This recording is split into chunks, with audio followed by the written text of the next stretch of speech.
Trump freaks out after Robert Niro leaks Melania's marriage secrets on live TV.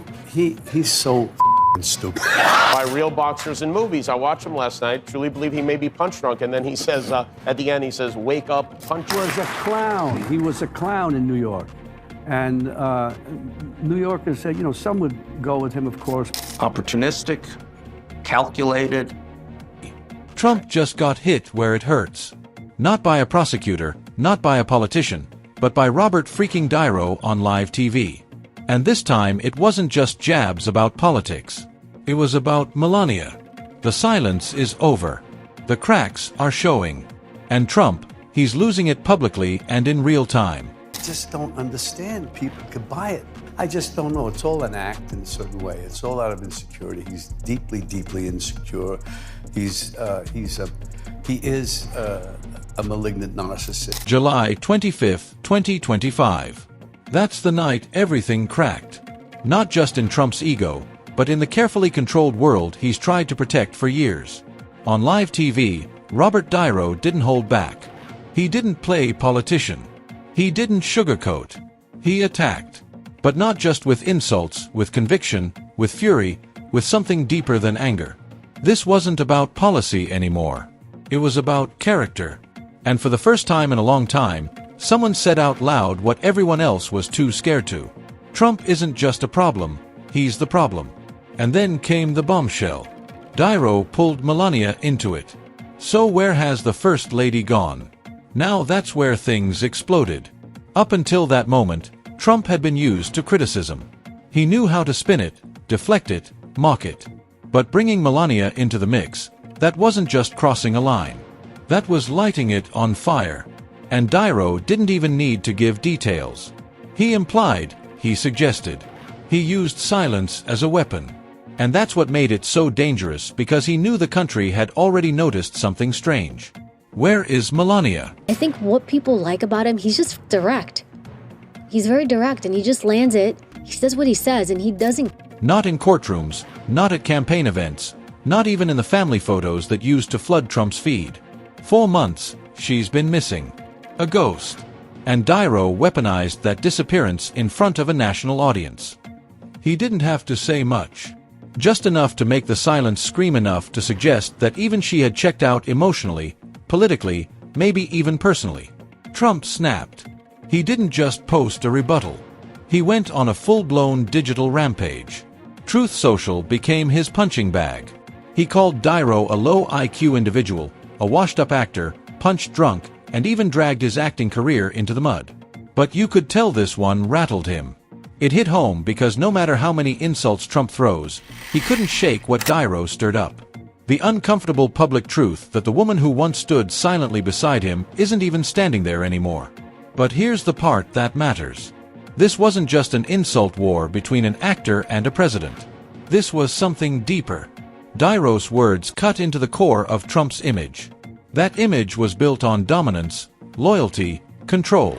And when your own wife won't show up to your court hearings, when she's absent from your rallies, your campaign, your life, people notice. And Niro didn't even need proof. He just needed to say what no one else had the guts to say, that Melania's silence is the loudest betrayal of all. And here's the part that sent shockwaves through Trump's carefully polished empire.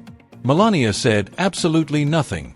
Not a tweet, not a single line on Truth Social, not even a blurry photo walking 10 paces behind him like in the old days. She went dead silent. While Trump was spiraling, unloading on Robert Niro with rage-fueled rants and recycled nicknames, Melania didn't post so much as a heart emoji. For someone who once stood frozen at her husband's side during global scandals and impeachment trials, her silence now felt louder than a press conference. And this wasn't just quiet, it was strategic because Melania was in fact making public appearances, just not for him. While Trump raged online, Melania was calmly promoting her new book, not the campaign, not their marriage, her book. And during one particularly icy interview when asked about the rumors swirling around their relationship and Trump's chaos, she delivered a line that said everything without saying much. If you have something to say about my husband, put it in the book. He won't read it anyway. That's not a wife trying to protect her partner. That's a woman letting the world know she's emotionally clocked out and isn't even pretending anymore. That quote alone made headlines, not because of what it said on the surface, but because of what it revealed underneath. Detachment, distance, and dumbness. And that's what Niro tapped into without ever needing receipts. He didn't need leaked emails, court documents, or secret recordings. He simply held up a mirror. Melania's silence had already said enough.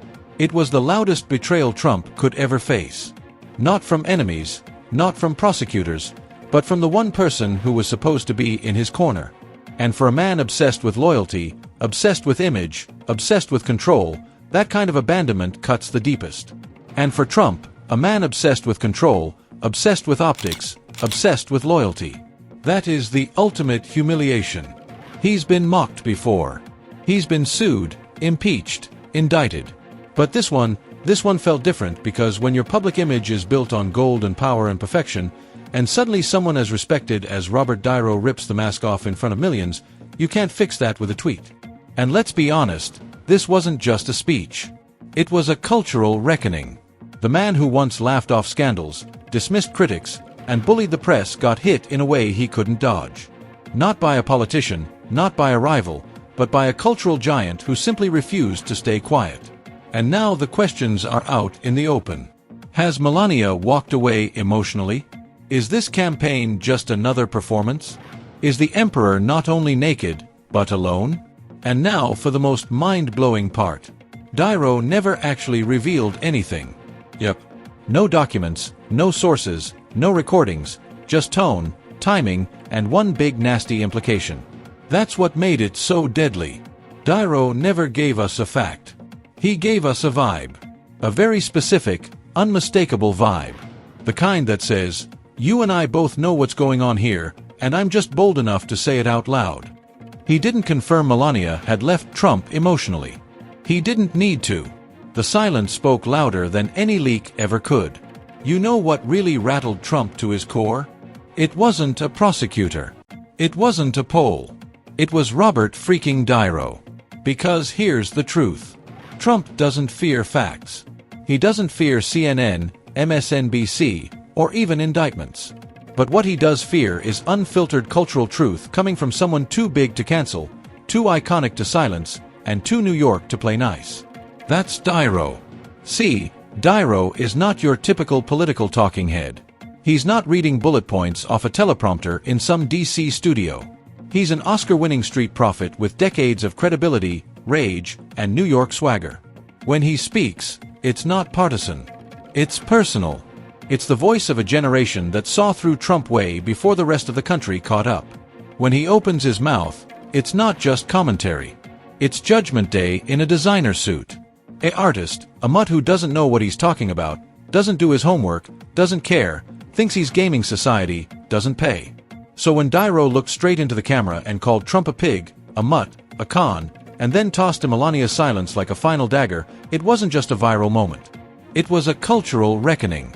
Trump's entire image, the billionaire myth, the alpha male illusion, the loyal family man brand shattered in under 5